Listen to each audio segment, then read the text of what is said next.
Welcome to VS Fame channel. VS Fame channel subscribe பண்ணாதவங்க subscribe பண்ணிக்கோங்க. பக்கத்தில் இருக்கிற பெல் பட்டனை கிளிக் பண்ணி பாருங்கள்.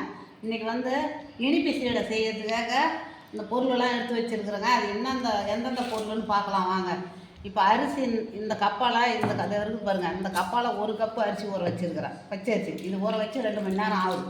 கழுவி தான் ஊற வச்சுருக்கிறேன். இதை நம்ம இதில் வடிகட்டிக்கலாம். அது நல்லா தண்ணி வடியட்டும்.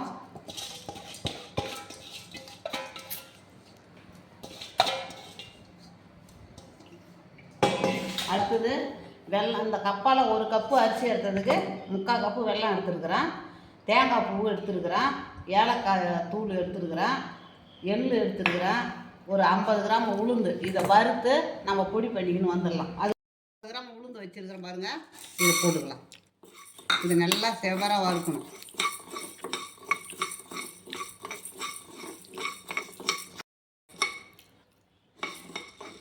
நல்லா செவராக வறுக்கணுங்க. இந்த உளுந்தை வறுத்து நல்லா ஆறட்டுன்னு பொடி பண்ணி அரிசி அதுக்குள்ளே மிக்சியில் நல்லா போட்டு இடித்து தரிச்சிக்கணும். எல்லாத்தையுமே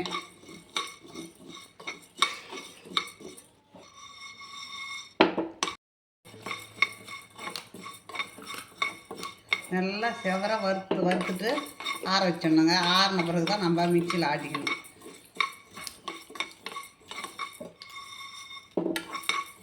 இந்த சேர்ந்தது போதும். இது ஆறட்டும். கொஞ்ச நேரம் இதை அப்படியே உணர்த்திக்கலாங்க. கொஞ்ச நேரம் உணரட்டும் வெள்ளை துணியில்.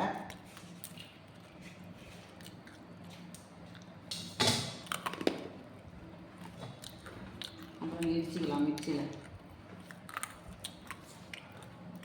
அப்படியே உணரட்டுங்க.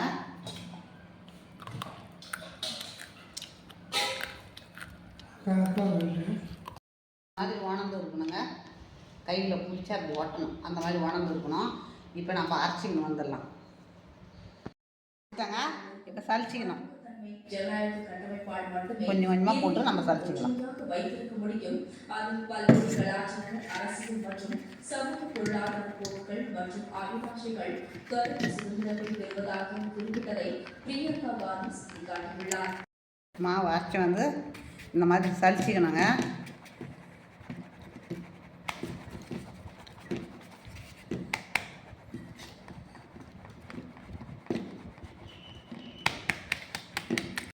இந்த மாவை வறுக்கணுங்க. இப்போ நம்ம மிக்சியில் ஓட்டி இப்போ சலிச்சு மாவுது. இதை வறுத்துக்கணும்.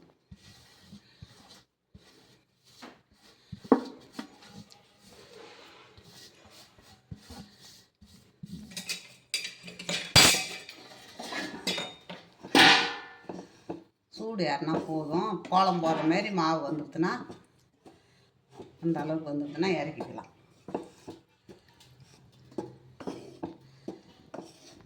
இப்போ இந்த மாவை எடுத்து இந்த வரணும். இந்த மாதிரி கோலம் போடுற பதத்துக்கு வரணும். இப்போ இந்த மாதிரி வந்தால் தான் நம்ம இதை இறக்கிக்கலாம். இப்போது இறக்கிக்கலாங்க. இறக்கி தட்டில் கொட்டிக்கலாம். மாவு இதை மாதிரி எடுத்து நம்ம கோடு விட்டோம்னா, கோலம் போட்டோம்னா வரணும் மாவு.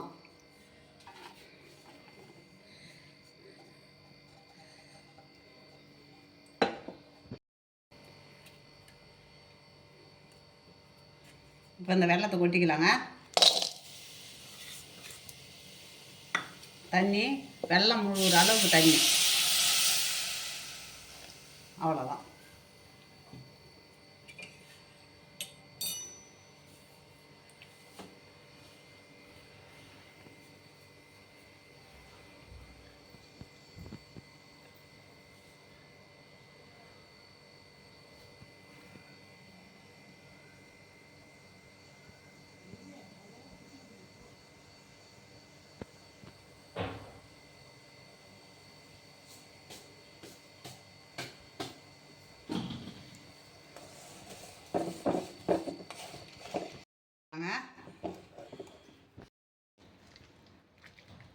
தூசி தும்மு மண் எல்லாமே இருக்கும்.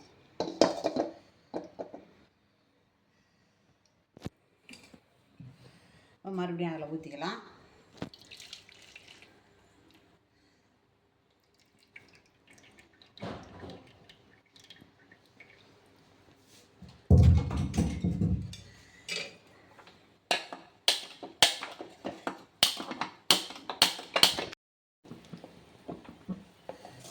பாவு ஒன்றும் காய வேணாங்க. இந்த மாதிரி பப்புள் மாரி வந்தாலே போதும்.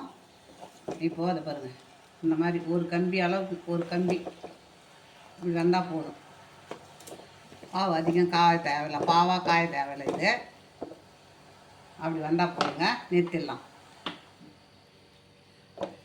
அப்படியே பாவை எடுத்துக்கலாம். நம்ம இப்போ வறுத்தோம் இல்லைங்களா, அந்த மாவை சலிச்சிக்கலாம். நம்ம வறுத்த மாவு சலித்து தாங்க நம்ம செய்யணும். எந்த மாவாக இருந்தாலும் சலித்து தான் செய்யணும். இந்த மாதிரி இருக்கும். இதை நல்லா அப்படி உடச்சி, ஈரமாவு தான் நான் வறுத்தோம்.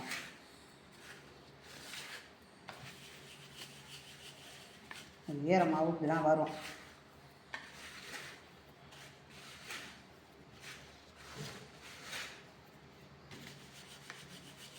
நான் உடச்சி தான் சலிச்சிக்கணும்.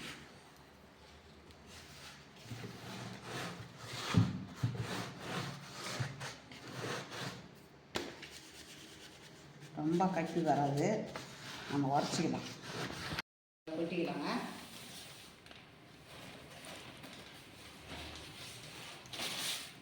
கொட்டிக்கின்னு இப்போ இந்த மாவை போடணும். ஸ்பூன் எடுத்து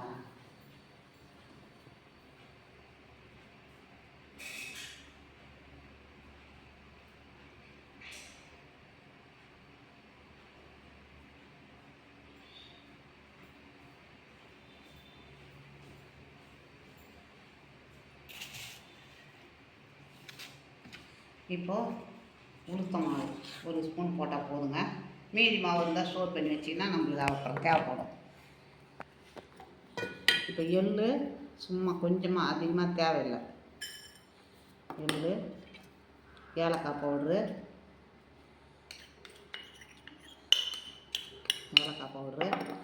தேங்காய் துருவல்,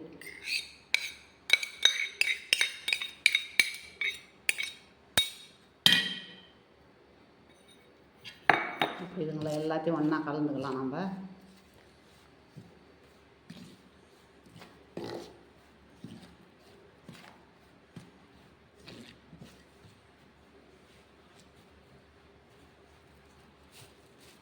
இப்போ பாவு ஊற்றிக்கலாம்.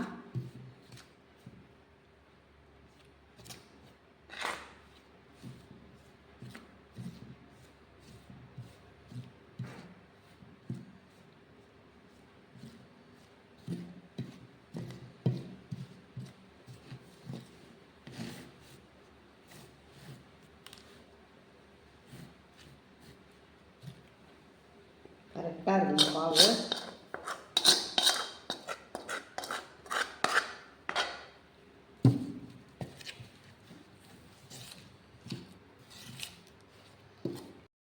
நம்ம இதை நல்லா பிசைஞ்சிக்கணும் ஒன்று சேர.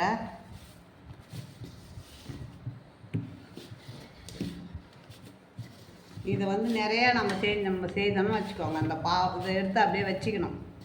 மறுநாள் தான் நம்ம இதை உண்டை பிடிச்சி அப்புறமா நம்ம வானலில் எண்ணெய் ஊற்றி போட்டு எடுக்கணும். இது ஒரு 10 நிமிஷம் அப்படியே இருக்கட்டங்க. நம்ம அப்புறமா ஊற்றி நம்ம போட்டுக்கலாம். பாருங்கள் இப்போ எப்படி இருக்குது பாருங்கள். இப்போ நல்லா அழுத்தமாக இருக்குது பாருங்கள். இப்போ நம்ம இதை எடுத்து இப்படி பிடிச்சி இப்போ அந்த கையில் வச்சிங்கன்னா இந்த மாதிரி உருட்டி ஒரு எண்ணத்தில் ஒரு தட்டில் போடணும். இந்த தட்டில் இதை போடுறோம் பாருங்கள். ஒரே சைஸாக இருக்கணும், பெருசு சின்னதாக இருக்கக்கூடாது. ஒரே சைஸாக இந்த மாதிரி ஊற்றி போடணும். இந்த சேடை செய்து கொடுத்தா பசங்க நல்லா சாப்பிடுவாங்க.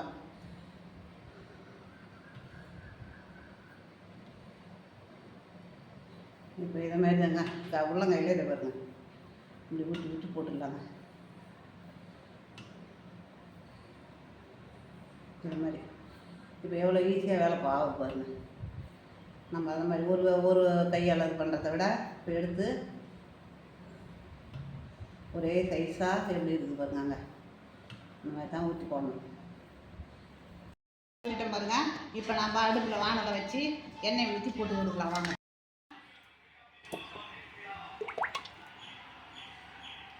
போதும்.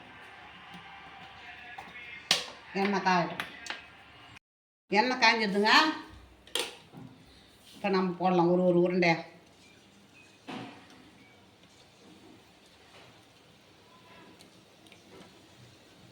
ஒரே வழியாக போடக்கூடாது, இது மாதிரி தான் போடணும்.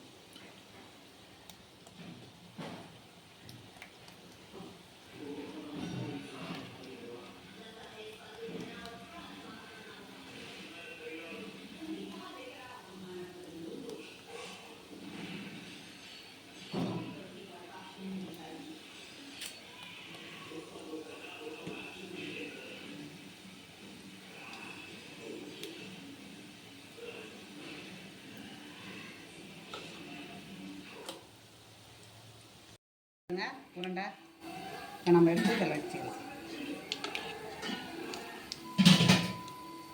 நல்லா வந்துட்டு வெடிச்சுன்னு